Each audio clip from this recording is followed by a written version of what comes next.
Queridos hermanos, estamos celebrando este miércoles de la 25ª semana del tiempo durante el año.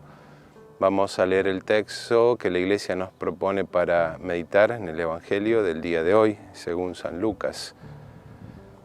Jesús convocó a los 12 y les dio poder y autoridad para expulsar a toda clase de demonios y para curar las enfermedades. Y los envió a proclamar el reino de Dios y a sanar a los enfermos, diciéndoles: no lleven nada para el camino, ni bastón, ni alforja, ni pan, ni dinero, ni tampoco 2 túnicas cada uno. Permanezcan en la casa donde se alojen hasta el momento de partir. Si no los reciben, al salir de esa ciudad sacudan hasta el polvo de sus pies en testimonio contra ellos. Fueron entonces de pueblo en pueblo, anunciando la buena noticia y curando enfermos en todas partes. Palabra del Señor, gloria a ti, Señor Jesús.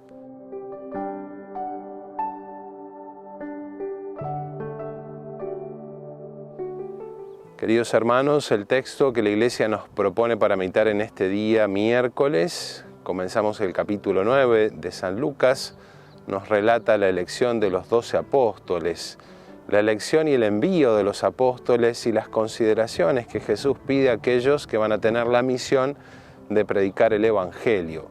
Podríamos sintetizar todo lo que Jesús dice, todo lo que Jesús le aconseja a los apóstoles en una sola cosa: el abandono y la confianza en Dios.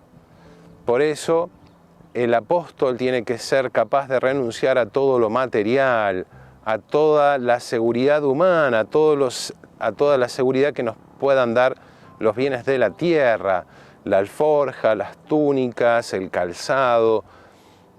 Es, en definitiva, un abandono en la providencia y en la confianza de Dios. ¿Por qué? Por algo muy simple, muy simple. La obra no es humana. La obra no está apoyada sobre los recursos humanos, sino que está apoyada en Dios.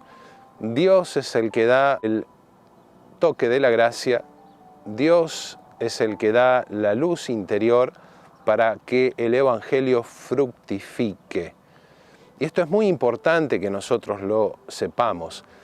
Jesús se lo recuerda a los apóstoles para que ellos sepan en qué condiciones tienen que realizar la tarea.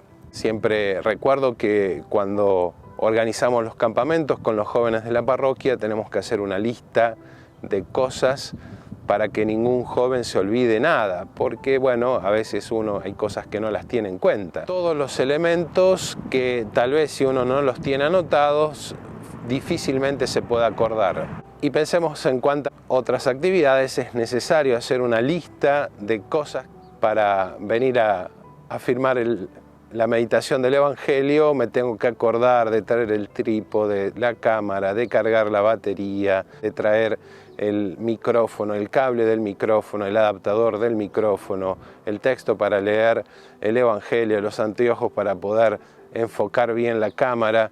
Si me olvido de algo, entonces todo se complica. ¿Pero por qué? Porque bueno, uno tiene que servirse de ciertos recursos y utilizarlos para que, bueno, en este ámbito salga bien.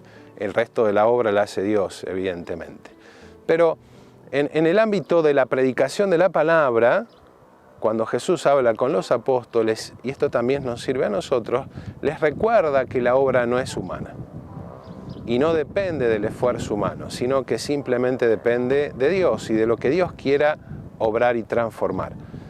Y esto es lo principal, y esto es lo que nosotros podemos aplicar para cualquier ámbito de nuestra vida, en cualquier circunstancia en las que se refiere principalmente a algo espiritual o sobrenatural, o incluso a veces también en las cosas humanas, en las cosas familiares, saber dejar todo en las manos de Dios. A veces ponemos demasiado empeño, demasiado esfuerzo humano en tratar de solucionar ciertas cosas que solamente Dios puede solucionar. Y muchas veces perdemos la paz interior porque esas cosas no se solucionan. Y hay un límite. Uno no puede arreglar todo. Nosotros no podemos hacerlo, no somos Dios. Nosotros podemos hacer ciertas cosas que están a nuestro alcance, pero hay ciertas otras cosas que superan lo que uno pueda llegar a hacer. No podemos entrar en el corazón de otras personas. Hay ciertas circunstancias que evidentemente, si no las dejamos en las manos de Dios, difícilmente se puedan realizar, y lo único que hacen es quitarnos la paz interior, agregarnos preocupación a las ya demasiadas que tenemos en nuestra vida. Hoy la Iglesia celebra a San Pío de Pietrelcina, que nació allá por el 1887. Pensemos que a los 5 años se le aparece el Sagrado Corazón, y a lo largo de su vida tuvo muchas apariciones de la Virgen, de Jesús. En cierta ocasión, después él ingresa a los frailes menores capuchinos, se le aparece Jesús a San Pío. Él le había pedido a Jesús ser siempre un sacerdote santo y poder participar de los sufrimientos que el Señor había padecido. Y esa noche dice que se le presentó Jesús totalmente llagado, sangrando, doliente. De sus llagas salían rayos, penetraron en su cuerpo y fueron marcando lo que serían las llagas de la pasión de Jesús, los huecos de los clavos en las manos, en el costado y en las piernas. El Padre Pío queda tendido en el suelo por el dolor, y él mismo dice, le comentará después a su director espiritual, que si no hubiera sido por Jesús, no hubiera podido soportar terrible dolor, que ni siquiera se podía parar. Pensemos que las llagas no son simplemente como una especie de tatuaje, eran realmente las lastimaduras que Jesús había tenido en la pasión. A lo largo de toda su vida, el Padre Pío supo ir configurándose con Cristo y Cristo sufriente. Una cosa que siempre me llamó particularmente la atención. Tuve la gracia inmensa de estar en San Giovanni Rotondo, donde el Padre Pío estuvo muchísimos años, donde hizo el hospital para los enfermos, para las personas más sufrientes y sin recursos. Cuando estaba todavía en vida Monseñor Laice, me alojé en el convento, y me acuerdo que Monseñor Laice me consiguió para que celebre la Santa Misa en una habitación muy pequeña que estaba justo al frente de mi habitación. Esas habitaciones que a veces en un edificio grande quedan como sobrantes. Bueno, habían hecho una pequeña capilla, muy pequeña, ¿sí?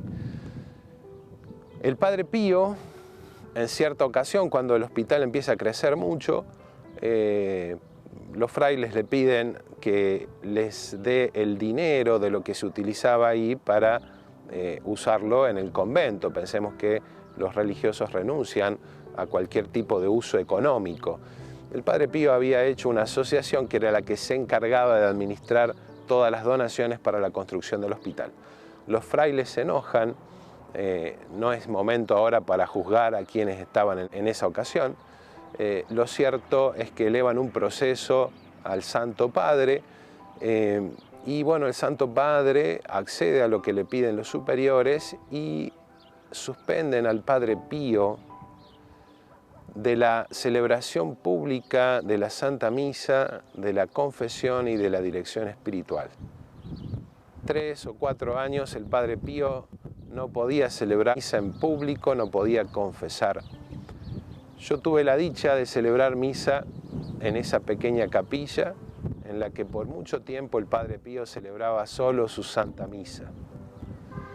El Padre Pío no dijo nada, no utilizó su elocuencia o las personas que venían a verlo para que se pusieran en contra del Papa, en contra de sus superiores.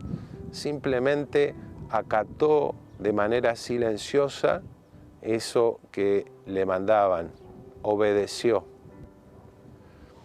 Y siempre me impactó mucho porque era una terrible injusticia. Pero sin embargo el Padre Pío no dijo nada, lo aceptó silencioso. Al final de cuentas, el Santo Padre fue informado correctamente y a raíz de eso se le levantó la suspensión. Empezó a celebrar misas en público, a atender nuevamente a los fieles, a crecer su fama de santidad.